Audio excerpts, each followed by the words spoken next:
നമിത. ഞങ്ങൾ നാടൻപാട്ട് അവതരിപ്പിക്കാൻ വേണ്ടി തിരുവനന്തപുരം കലോത്സവ വേദിയിലാണ് നിൽക്കുന്നത്. ഇത് എൻ്റെ ടീമിലെ നിവേദിത, നിയ, ശ്രേയ, മിഥില, ഷിഫ, ശ്രുതി.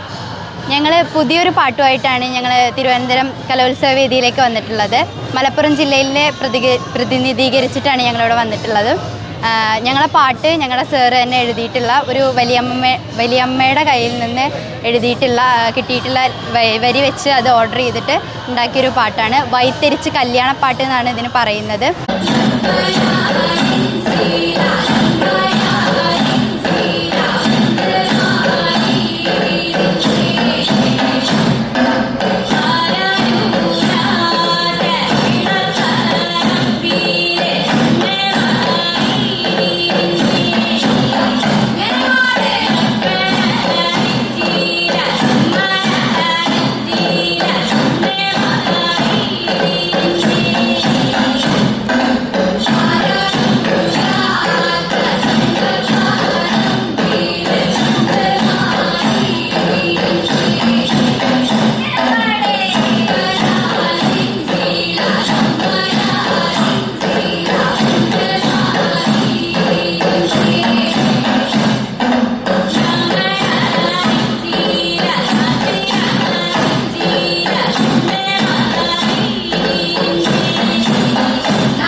ഋതുമതിയാവുന്ന കുട്ടിയെ അവിടെ ആൾക്കാർ ഓരോ സാധനങ്ങൾ കൊണ്ടുവരുന്നതാണ്. അമ്മ, അച്ഛൻ, അമ്മായി, അമ്മോൻ, അങ്ങനെ ഓരോ സാധനങ്ങൾ വയസ്സറിയിക്കുമ്പോൾ കൊണ്ടുവരുന്ന ഒരു ആചാരത്തിന് വേണ്ടിയിട്ടാണ്. പിന്നെ പറയന്മാർ പുള്ളി കുത്തി അലങ്കരിക്കുന്ന ഒരു ഇതുണ്ട്. അതിന് വേണ്ടിയിട്ട് അവരെ ഇതാക്കുന്നതും അവർക്കുള്ള ഒരുക്കങ്ങൾ നടത്തുന്നതുമാണിത്.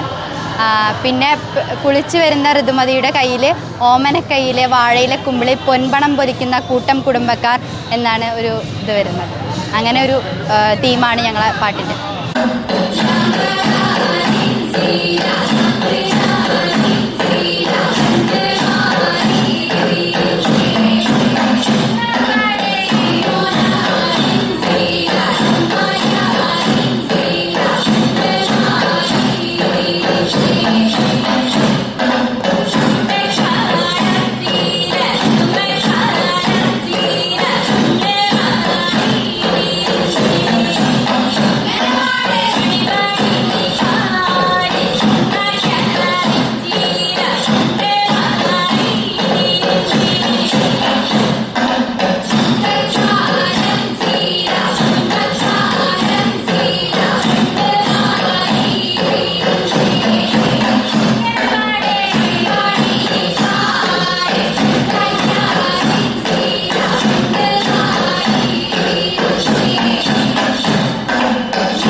പുതിയൊരു അന്വേഷണത്തിലൂടെ ഞങ്ങളുടെ നാട്ടിൽ ഏറ്റവും വലിയ പ്രത്യേകത മഞ്ചേരിയുടെ തന്നെ പഴമക്കാർ പാടി വെച്ചിരുന്ന ഒരു പാട്ട് ശേഖരിച്ച് കണ്ടെത്തി അതിനെ ജില്ലാ വേദികളിലൂടെ പൊലിപ്പിച്ച് കൊണ്ടുവന്ന് സ്റ്റേറ്റിലെത്തിച്ചൊരു പാട്ടാണ്. അപ്പോൾ അത് ആദ്യമായി ഈ വേദിയിൽ അവതരിപ്പിക്കാൻ പറ്റിയ ഒരു ഭാഗ്യം ഉണ്ടായി. കാരണം കഴിഞ്ഞ വർഷം ഞങ്ങൾ കൊണ്ടുവന്ന ഒരു പാട്ട് ഇപ്പോൾ കേരളം മുഴുവൻ കലോത്സവങ്ങളിലും യൂണിവേഴ്സിറ്റിയിലും ഒരുപാട് ടീമുകളെടുത്ത് പാടുന്നുണ്ട്. അപ്പോൾ അതുപോലെ പുതിയ അന്വേഷണം നടത്തി പലരും യൂട്യൂബിൽ നിന്നൊക്കെ പാട്ടെടുത്തിട്ടാണ് ചെയ്യുക. പക്ഷേ നമ്മൾ ഇതിൻ്റെ പിന്നാലെ ഒരു ഗവേഷണ താല്പര്യത്തോടെ പോയി അന്വേഷണം നടത്തി പഴമക്കാരെ കണ്ടെത്തി അവരെ ജീവിത സാഹചര്യങ്ങൾ പാടിയിരുന്ന പാട്ട് ശേഖരിച്ച പാട്ടാണ്. അപ്പോൾ ഇവർ 6 പേരും സയൻസ് വിദ്യാർത്ഥികളാണ്, ഒരാൾ മാത്രമാണ് ഹ്യൂമാനിറ്റീസ് ഉള്ളത്. സയൻസ് വിദ്യാർത്ഥികളെ, പ്രത്യേകിച്ച് പെൺകുട്ടികളെ, ഇതിപ്പോൾ ഉണ്ടോ സ്റ്റേജിൽ പാടുന്നൊക്കെ ആൺകുട്ടികളാണ്. ഇത്തരം വാദ്യങ്ങളൊക്കെ കൊട്ടി പരിശീലിക്കുക എന്ന് പറഞ്ഞാൽ ഭയങ്കര റിസ്ക്കാണ്. പ്രത്യേകിച്ചും പെൺകുട്ടികളെ സംബന്ധിച്ച് മാസങ്ങളുടെ കൈവഴക്കം കിട്ടിയാലേ കൃത്യതയോടെ അത് താളം ചെയ്യാൻ പറ്റുള്ളൂ. അപ്പോൾ അവർ വളരെ കഷ്ടപ്പെട്ടും കൈയൊക്കെ പൊട്ടി മുറിയൊക്കെ ആയിട്ട് കണ്ടോ ഒക്കെ അവർ വളരെ കഷ്ടപ്പെട്ടൊക്കെ റിസ്ക് എടുത്ത് 5 മാസത്തെ പരിശീലനത്തിൻ്റെ ഒടുവിലാണ് നമ്മളവിടെ എത്തിയിട്ടുള്ളത്.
മഞ്ചേരി സബ് ജില്ലയിൽ തന്നെ ആദ്യമായിട്ട് മഞ്ചേരി സബ് ജില്ലയിലാണ് ഇത് അവതരിപ്പിച്ചത്. അവിടുന്ന് ജില്ലയിൽ ഫസ്റ്റ് കിട്ടി. ഇപ്പം നമ്മളിവിടെ എത്തി. അപ്പോൾ ഇതിവിടെ ഇപ്പോൾ ഗ്രേഡുകളാണ്, ഫസ്റ്റ് സെക്കൻഡ് പൊസിഷൻ അല്ലല്ലോ. അപ്പോൾ ഗ്രേഡ് എന്തായാലും കിട്ടും തന്നെയാണ് പ്രതീക്ഷ. അതിനുള്ള പ്രകടനം വരെയൊക്കെ നടത്തിയിട്ടുണ്ട്. നല്ല കാണികളുടെ ഒരുപാട്. ഇപ്പോൾ ഏറ്റവും വലിയ സന്തോഷം, കാസർഗോഡ് മുതൽ തിരുവനന്തപുരത്ത് വരെയുള്ള പല പരിശീലകരും ഈ പാട്ട് തരുമെന്ന് ചോദിച്ച് യൂണിവേഴ്സിറ്റികളൊക്കെ പഠിപ്പിക്കാൻ വേണ്ടി. അപ്പോൾ അത് പാട്ട് വിജയിച്ചു എന്നുള്ളതിൻ്റെ ഒരു സന്തോഷം. പുതുമയുള്ള പാട്ടിനുള്ള അന്വേഷണം നടത്തുന്നവർ തീർച്ചയായിട്ടും ഞങ്ങളെ പാട്ട് അംഗീകരിക്കുകയും സ്നേഹിക്കുകയും ചെയ്യുന്നുണ്ട്. അത് ഞങ്ങളുടെ ഒരു ഭാഗ്യമാണ്.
ഈ ഏറ്റവും ഇതെന്താ വെച്ചാൽ ഇപ്പം അവർക്ക് ഈ +2 ഒരുപാട് പരീക്ഷ സീരീസ് നടക്കുന്നൊരു സമയമാണ്.